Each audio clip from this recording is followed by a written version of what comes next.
नमस्ते अंकल। अरे आओ आओ बेटा, बस बस खुश रहो, बैठो बैठो। नमस्ते माई। नमस्ते बेटा, खुश रहो। अब कोमल को घर छोड़ने आया था, सोचा आपसे भी मिल लेता हूँ। बहुत अच्छा किया। आई एम सॉरी, आज काम में कोमल को थोड़ी देर हो गई। अरे नहीं बेटा, इसमें सॉरी क्या, काम में देर सवेर तो हो ही जाती। अंकल जानते हैं, आज हमारी कंपनी को एक बहुत ही बड़ा कॉन्ट्रैक्ट मिला है और उसका पूरा क्रेडिट कोमल को जाता है। इन्होंने इतना अच्छा प्रेजेंटेशन दिया कि हमारे क्लाइंट्स कंप्लीटली इंप्रेस हो गए। अंकल, दरअसल मैं आपको दिल से थैंक्स कहना चाहता हूं। अरे मुझे क्यों भाई? क्योंकि कोमल और रानी दोनों आप ही की बेटियां हैं और दोनों ही मेरी कंपनी की बहुत बड़ी एसेट्स हैं।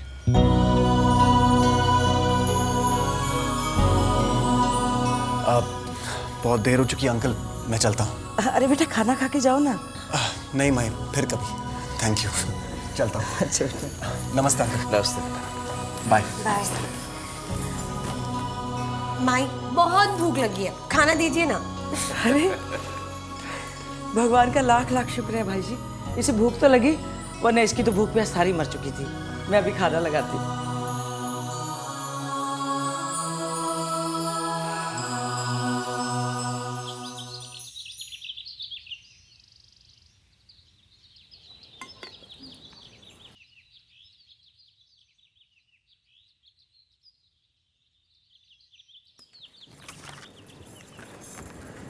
रानी बेटा, ये ले।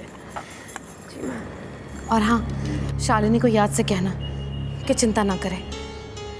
बेटा, ऐसी बातें तो होती ही रहती है ना, भगवान ने चाहा तो खुशी की खबरें आती रहेंगी। जी माँ, वैसे भी वो किसी और डॉक्टर के पास टेस्ट के लिए जा रहे हैं। अरे वाह, ये तो बहुत अच्छी बात है। दूसरे डॉक्टर से राय लेनी ही चाहिए। भगवान का भी कमाल है, औरत का दिल अजीब सा बनाया है भगवान ने। पत्नी बनने के बाद माँ बनने के लिए औरत का दिल हमेशा तरसता रहता है। मैं तो कहती हूँ, भगवान करे हर औरत को माँ बनने का सुख जरूर दे। अच्छा माँ, हम चलते हैं। अरे हाँ रानी बेटा, देख भूल ही गई थी, आज शाम को ऑफिस से जल्दी आ जाना, क्योंकि आरती की गोद भराई की रस्म है ना शाम को। बेटा, तू सोच रही होगी कि मैं तो मनोज से नाराज हूँ, फिर मैं उनके घर कैसे जा सकती हूँ। मनोज से मैं अब भी नाराज हूँ, बहुत नाराज हूँ, लेकिन मैंने सोचा कि आरती और उस मासूम बच्चे का क्या कसूर है। उन्होंने तो कुछ नहीं किया। जो आने वाला बच्चा है वो भी तो हमारा ही खून है ना। इसलिए मैंने सोचा कि गिले शिकवे बाद में दूर करती रहूँगी, लेकिन इस रस्म को जाकर ज़रूर निभाऊँ। इसलिए तू भी साथ में ज़रूर चलना। हाँ जी माँ। जल्दी आना ऑफिस से। जी।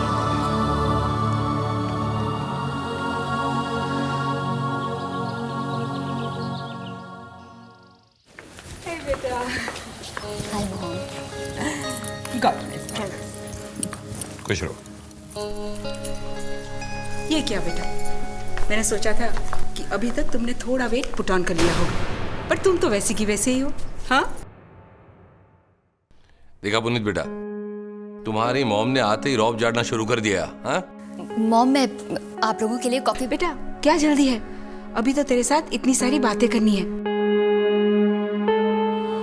शालिनी बेटा, तुम्हारी मॉम ने पोते पोतियों के लिए इतने सारे नाम सोच कर रखे हैं कि एक नई किताब छप सकती है। हाँ हाँ, क्यों नहीं। अब आपकी बात कीजिए ना, जब से इन्हें पता चला है ना कि वो दादा बनने वाले हैं, वो उनके फ्रेंड्स को 2 बार घर बुला के पार्टी कर चुके हैं। हाँ, कह रहे थे कि जब दादा बनेंगे ना, तब फार्म हाउस पर इतनी बड़ी पार्टी थ्रो करेंगे कि पूरा दिल्ली देखता रह जाएगा। हाँ माँ, आपसे एक बात कहनी थी। हाँ बोलो। शालिनी प्रेग्नेंट नहीं है।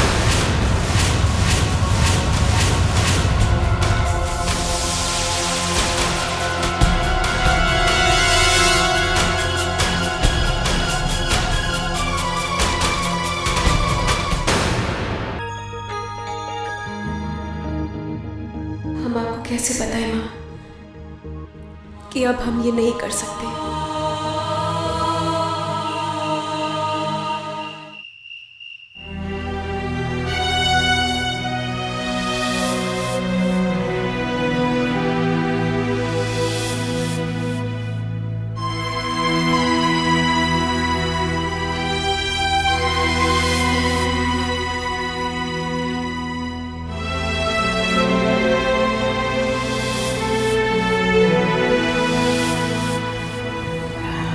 बेटा ज़रा रानी का नंबर लगा कर दे।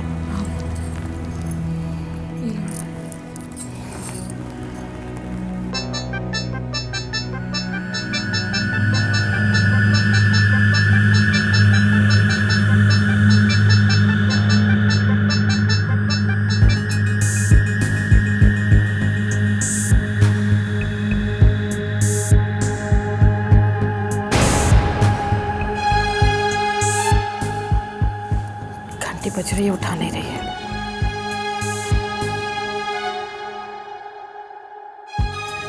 जी वो लगता है शायद ट्रैफिक में है तो इसलिए घंटी की आवाज़ नहीं जा रही होगी। वैसे बता रहे हैं समधन जी, आपने रानी बिटिया से कहा तो था ना कि आज आरती की गोद भराई है। जी हाँ बताया था। पर कब तक इंतजार करें हम? रात होने को आई है समधन जी, और जिसे मेरी बेटी की गोद भराई की खुशी नहीं है वो ना भी आई तो क्या फर्क पड़ता है। समधन जी आप ऐसे क्यों कह रही हैं? रानी जरूर आएगी, देर हो गई है थोड़ी, लेकिन शायद हो सकता है आरती के लिए कोई तोहफा लेने रुक गई हो। ना ना समधन जी, हमें कोई तोहफा वोफा नहीं चाहिए। वैसे बता रहे हैं जलन के बारे नहीं आई होगी वो।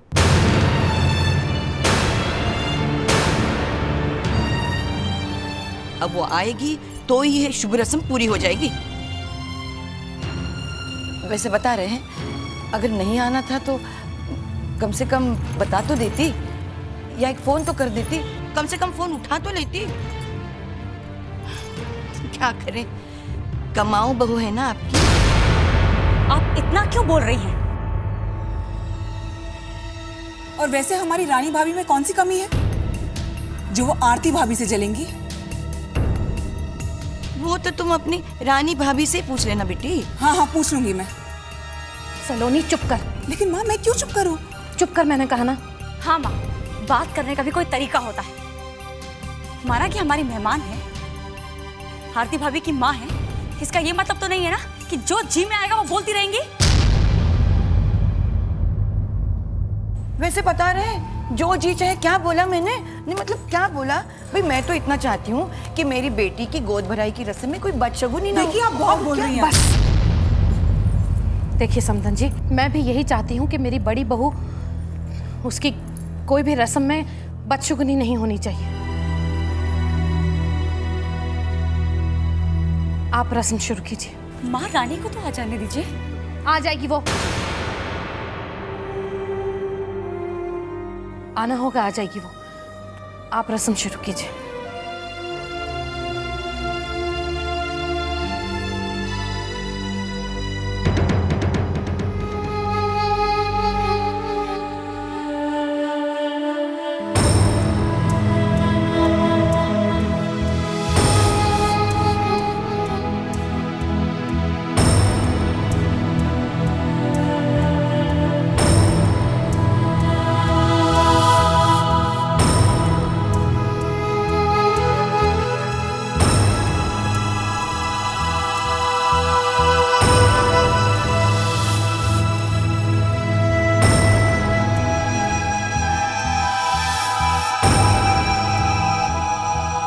समधन जी वैसे बता रहे हैं जी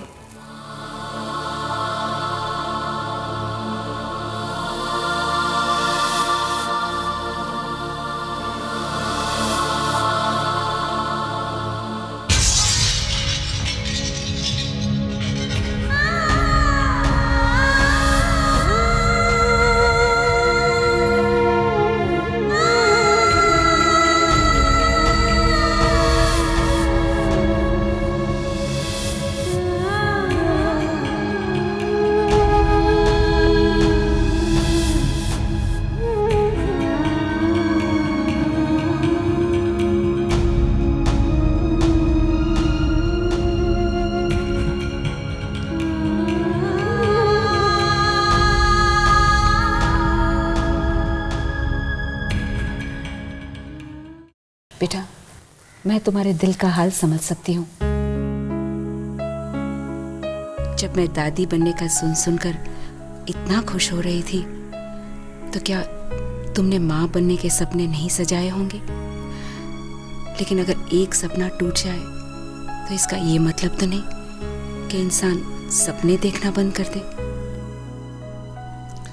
सुषमा जी बिल्कुल ठीक कह रहे हैं बेटा, इसमें निराश होने की तो कोई बात ही नहीं है। बिल्कुल भाई साहब।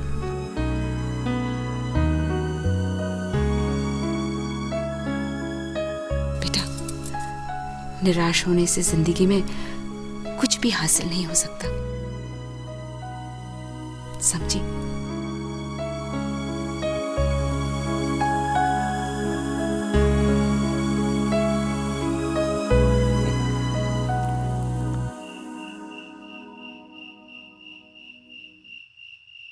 उसको तो पता है ना। रानी, कहाँ थी तू? मेरा फोन क्यों नहीं उठा रही थी तू? माँ, वो ऑफिस में ज्यादा काम आ गया था। अरे ऐसा कैसा काम रानी? ये भी कोई काम है? तुझे पहले ही कह दिया था कि आरती की गोद भराई की रस्म है, होना जरूरी है। तू वहां कह देती, लेकिन नहीं, वहां काम जल्दी नहीं खत्म कर सकती थी तू। लेकिन मेरी कोई सुनता ही नहीं। अरे राज बेटा, देखना सब गड़बड़ हो गया। आज वो आरती की गोद भराई की रस्म थी ना, वो शांति ने मुझे 10,000 बातें सुना दी, और उसको तो मौका मिलना चाहिए मुझे बातें सुनाने के लिए। और क्यों सुनाई बातें? क्योंकि रानी नहीं आई गोद भराई की रस्म में, और पता नहीं क्यों नहीं आई, बता भी नहीं रही है। आज पहली बार ऐसा हुआ है जिंदगी में कि मुझे शांति की 10 बातें सुननी पड़ी और मैं पलट के एक जवाब नहीं दे सकी उसे।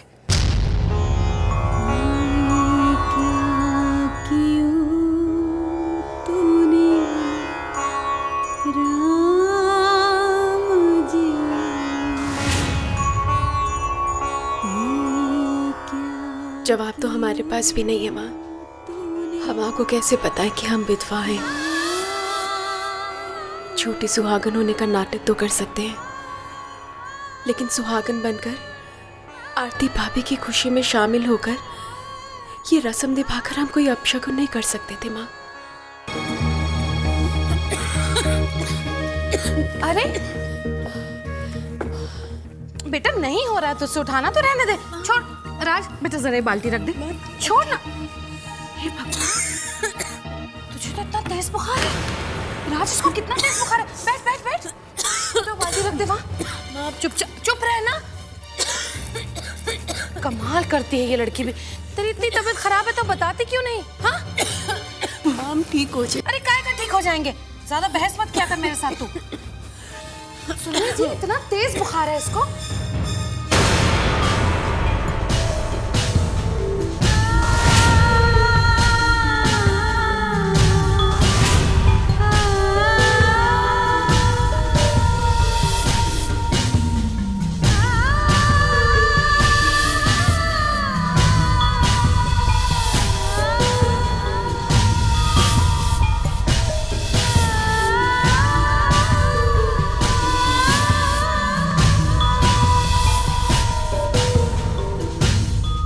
ये ले, तो ठंडी पट्टियाँ रख, मैं आती हूँ। जी, आपके लिए भी चाय लेकर आती हूँ।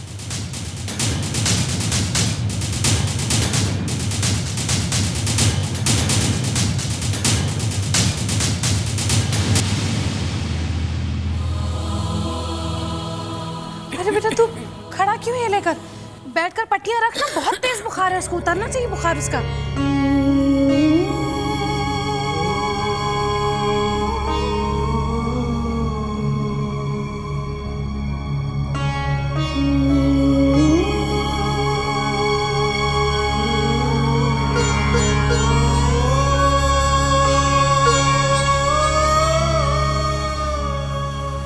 डॉक्टर साहब, आइए आइए। देखिए ना डॉक्टर साहब, रानी को 103 बुखार हो गया है।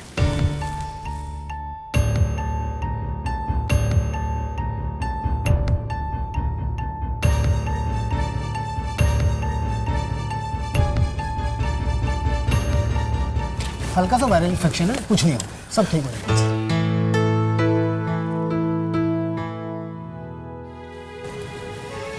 की भी ना जी।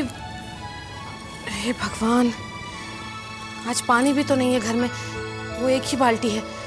आप एक काम कीजिए, जरा ख्याल रखिए रानी का, मैं पानी भर कर लेके आती हूँ।